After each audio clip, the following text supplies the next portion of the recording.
Eu converso agora com o diretor da Escola Cruzeiro do Sul, Ayrton Ávila, para falar um pouquinho sobre o impacto da estiagem, né, nos setores produtivos das escolas agrícolas gaúchas. Bom dia, Ayrton.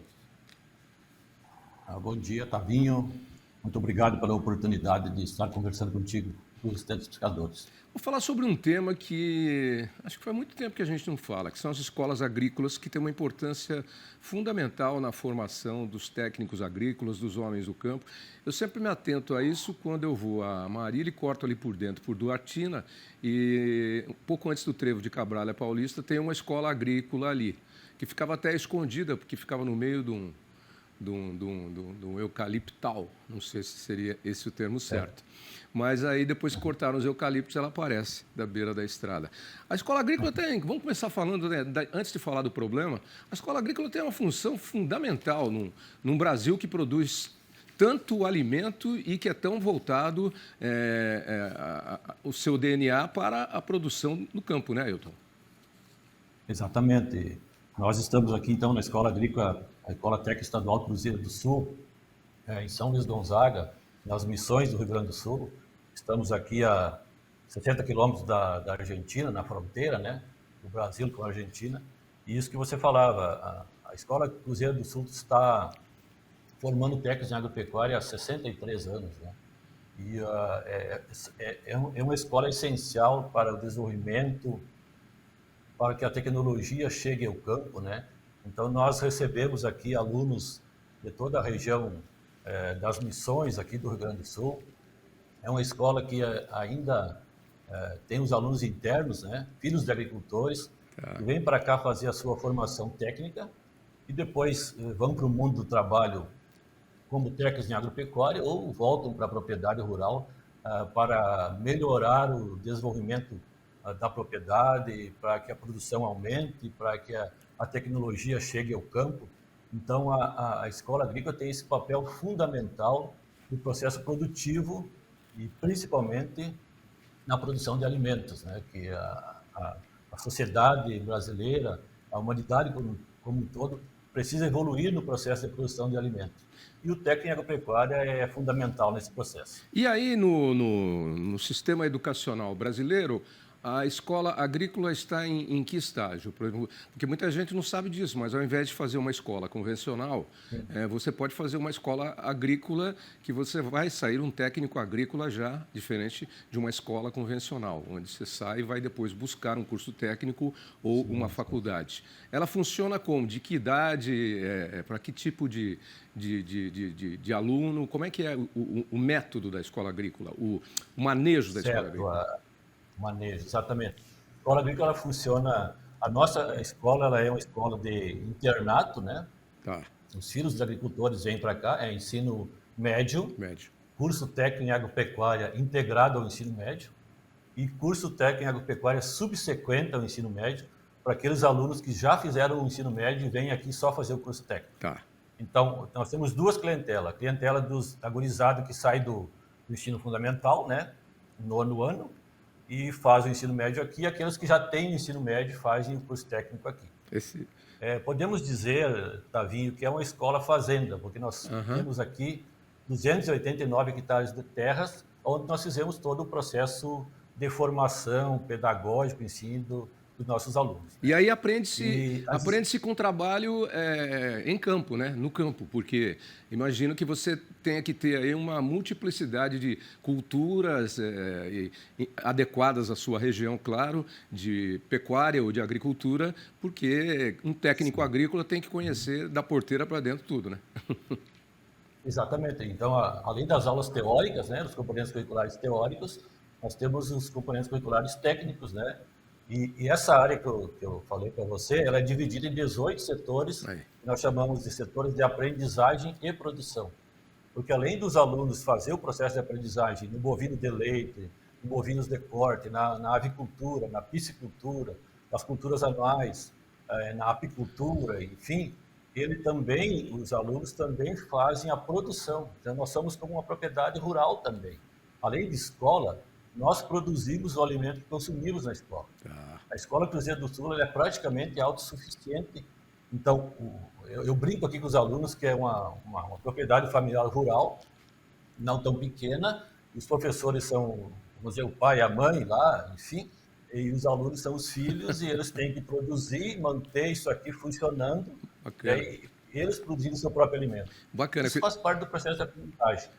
E dá uma noção mais global da capacidade de autossustento que o ser humano pode ter, né? Claro, Isso é muito interessante. claro. Vem cá, eu Sim, imagino sim, sim. que, quer dizer, o mote da nossa conversa, aqui o tema da nossa conversa, é a questão da seca. Imagino que por ser uma fazenda, aí, como você diz, de 250 hectares, com 18, mais de 250, com 18 subdivisões, Setor. você, Isso, exato. o ensino acabou sendo prejudicado, porque a estiagem não perdoou ninguém. E eu acho que deve ter vários biomas aí dentro da fazenda, e aí eu acho que eles Com ficaram certeza. prejudicados. Como é que está a situação, Ailton? Eu usei esses dias um termo assim, Tavinha, até que eu disse que a escola hoje ela está no modo sobrevivência devido à seca. Então, nós tivemos uma seca muito intensa no sul do Brasil, né? Não só no Brasil, aqui na Argentina, no Uruguai também, a seca é forte. As missões, aqui a fronteira noroeste, né? E os setores foram atingidos muito fortemente. Por exemplo, o nosso setor de piscicultura, os tanques de peixe hoje estão secos. Nós somos, eu acho que a única escola agrícola do Rio Grande do Sul que produz alfafa, feno de alfafa. O alfafal nosso está perdido, não tem condições. A produção de soja da escola vai ser muito pouco, diminuiu a produção de leite, o gado de corte sofreu. Então, os impactos da seca são muito fortes no processo de produção da escola. E, ao mesmo tempo, ele é didático para os professores trabalhar com os nossos alunos o, o impacto que essa seca está causando. Eles fazer os cálculos, ver o que pode melhorar, fazer uma reflexão desse processo também dentro da escola. É Então, porque, tem um o outro Ailton, lado também, a né? gente, a gente sempre toca aqui a questão, o ponto da questão da sazonalidade do tempo em relação à produção no campo, né? Então, quer dizer, Sim, esses sim, sim. alunos desses últimos 3 anos aí estão tendo um aprendizado do estrago, porque você tem que mudar o foco do ensino. Você não pode Claro, parar o ensino. exatamente. E se você está Sim, foi o que você falou, você muda o foco. Eles estão tendo, então, exato. uma verdadeira aula a campo do estrago que o clima pode fazer na produção do campo, do alimento. É, como gerenciar É, essa ação do clima no campo para que eu aham, possa continuar produzindo, então eu vou ter que diminuir algumas coisas. Veja, Tavinho, nós tivemos duas questões muito fortes agora ultimamente nas escolas agrícolas. A primeira foi a pandemia, né? uhum, A pandemia também deu um impacto incrível. Nós tivemos que repensar muita coisa na escola. sim, E assim que nós estamos para o fim da pandemia, vem a seca. Então, é um momento muito rico de aprendizagem também, também. se nós olharmos por esse lado, né? Entende? É, E nós temos que tirar o bom da coisa, né? é porque Produzir alimentos agora. O gaúcho aqui é acostumado a produzir com bastante água, com a tranquilidade. E quando vem essa seca forte, que talvez o nordestino tirasse de letra em relação a nós temos que aprender a conviver com isso e transportar isso para a sala de aula e fazer disso um material didático muito, muito importante. e aí eles vão ficar sabendo como é que é a vida no Nordeste, onde a seca é a constante e a abundância de água é a raridade, diferente daí, né? Exatamente. São as mudanças Isso, climáticas, exato. inclusive, que estão acentuando um pouco mais essas sazonalidades. E do ponto de vista de assistência de governo, alguma coisa, vocês precisariam de alguma coisa, ou poderia ser feito alguma coisa que não está sendo feito, não só para você, mas em geral para todas as escolas agrícolas, Ailton? Nós fomos buscar, junto à nossa superintendência da educação profissional do Rio Grande do Sul, né, um socorro para esse momento aí.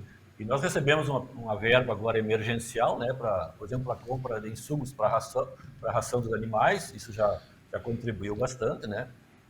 Mas, claro que nós precisamos um maior investimento na educação profissional como um todo no Rio Grande do Sul. É importante, porque nós estamos trabalhando com uma juventude rural que ela é essencial para o país, porque ela, como disse antes, produz alimentos, né?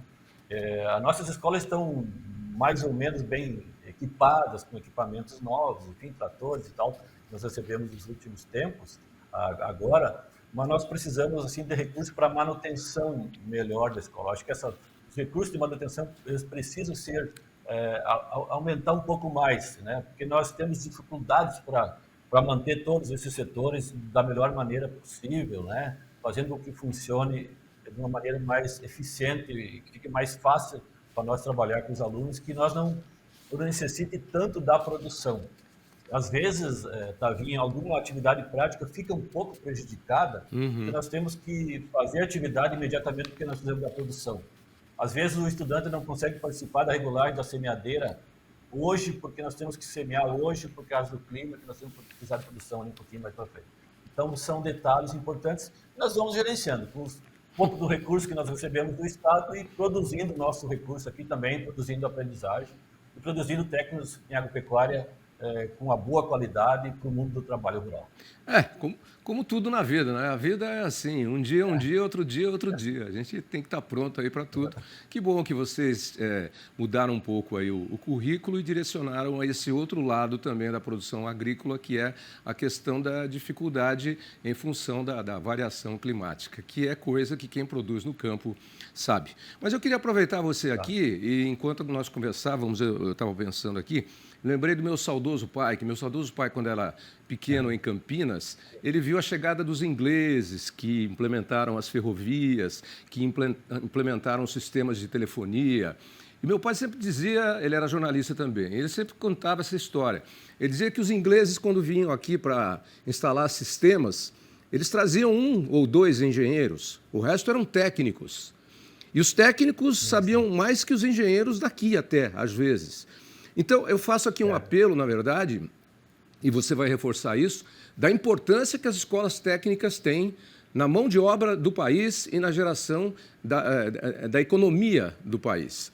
Porque, às vezes, não se dá a devida atenção às escolas técnicas. Então, está cheio de faculdade mequetrefe aí querendo formar médico e engenheiro que depois sai e não sabe nem o que está fazendo com o diploma que arrumou. Enquanto, se você tiver a qualificação de 3 anos de um técnico, seja numa escola agrícola, seja num Senai, seja num SESI, seja em qualquer outro tipo de entidade que forme técnicos, é disso que o país precisa. O país tem que direcionar o ensino para isso, para a formação de técnicos que vão abastecer o nosso mercado. Está precisando de índio. Cacique tem muito, não é? Está precisando de índio. Tem muito cacique. E quando junta um monte de cacique não resolve nada. Não resolve. Precisa dos índios para ir trabalhar e botar a mão na massa, como nós dissemos. Né? E com qualificação. Claro. Eu acho que o agricultor, o jovem agricultor que sai da escola, ele vai qualificar a propriedade. O botar a mão na massa, nós conversamos aqui com a gurizada. Tavinho aqui, os nossos alunos fazem tudo. Eles fazem todo o processo produtivo, isso é aprendizagem para a vida deles também. Se por alguma razão ele não for trabalhar de técnico, ele vai ter isso na vida. Sim. E se ele estiver na propriedade lá, melhor ainda, porque nós vamos qualificar cada vez mais o processo produtivo. Ok, isso que você dizia é muito importante. O técnico ele é essencial, porque ele vai fazer. Ele faz e ele tem conhecimento também. E nossos técnicos estão espalhados no Brasil, lá fora, aí, ajudando na produção. O técnico é que põe a roda para andar, que põe o negócio para funcionar. É a mão de obra que é a base que faz tudo funcionar. Sem ele, não existe. Exatamente. Portanto, eu acho que as nossas autoridades educacionais, já que a gente tem um sistema de ensino tão caótico e que nunca... A minha formação é muito boa, graças a Deus, e dos meus filhos também, mas dos meus irmãos também. Mas a gente tem um sistema de ensino muito caótico, que vive oscilando para baixo e para cima. E hoje existem fábricas de diploma aí que é um verdadeiro horror. Eu não sou desse tempo. No meu tempo, ninguém saía da escola se não tivesse realmente capacidade. Hoje em dia, eu me lembro que uma vez até eu estava dando... Eu fui professor durante um tempo. E aí, um dia eu me cansei, porque a instituição chegou e falou, você tem que tratar melhor dos nossos alunos. Eu falei, mas como assim? Eu estou ensinando eles. Né? Não, mas não pode reprovar ninguém. Eu falei, como não pode reprovar? Espera aí. Se ele não tem capacidade, vamos dar um reforço, vamos tentar. Mas se ele não vai, como é que ele vai sair lá depois lá fora? Quem foi o seu professor que você não sabe fazer nada? Foi o Tavinho. Não, então pera. Aí eu fui embora. Falei, não, você tem que tratá-los como clientes. Falei, não, cliente, você me desculpa, cliente, nem cliente você trata assim, entendeu? Nem cliente você trata assim. É cliente da instituição? Sim, é cliente, mas tem que aprender, tem que se esforçar, não pode só empurrar e deixar que o mercado resolva o problema, né? É bem por aí. Bom, Ailton, muito obrigado Certo. pela conversa Agradeço muito. e boa sorte para vocês aí, dê notícias, tá bom? E abraço aí para vocês obrigado. nessa região das A escola fica Missões. muito feliz pela oportunidade, viu? Essa Muito. região das Missões é um cantinho do Brasil que eu não conheço ainda, mas vou conhecer um dia. Venha conhecer, será muito bem-vindo. Visita a nossa escola aqui, vamos recebê-lo. Vai gostar muito da nossa região. Eu tenho um irmão que mora em Chapecó, aí de Chapecó para aí é um pulinho. perto. É fácil, é fácil. 300 quilômetros, 200 e pouco. Numa descida aí para Santa Catarina, lá para o oeste, eu dou um pulinho na sua região. Tá bom? Passa o Uruguai ali, vem aqui tranquilamente. Isso aí. Para quem quiser saber mais sobre vocês, tem um endereço de internet? Tem o endereço, nós temos um e-mail ali só, não temos o... Entra nosso EPRO na Associação Gaúcha dos Professores Técnicos de Ensino Agrícola, tem endereço lá. Tá bom. Ou pode mandar o e-mail da escola aqui, né? Mandar um e-mail. Estadual Agrícola Cruzeiro do Sul. Cruzeiro do Sul, acha tranquilo. Tem no Facebook ali a escola. Está nas mídias ali, né? Abraço, irmão, e abraço obrigado. a todos os gaúchos aí que nos prestigiam sempre.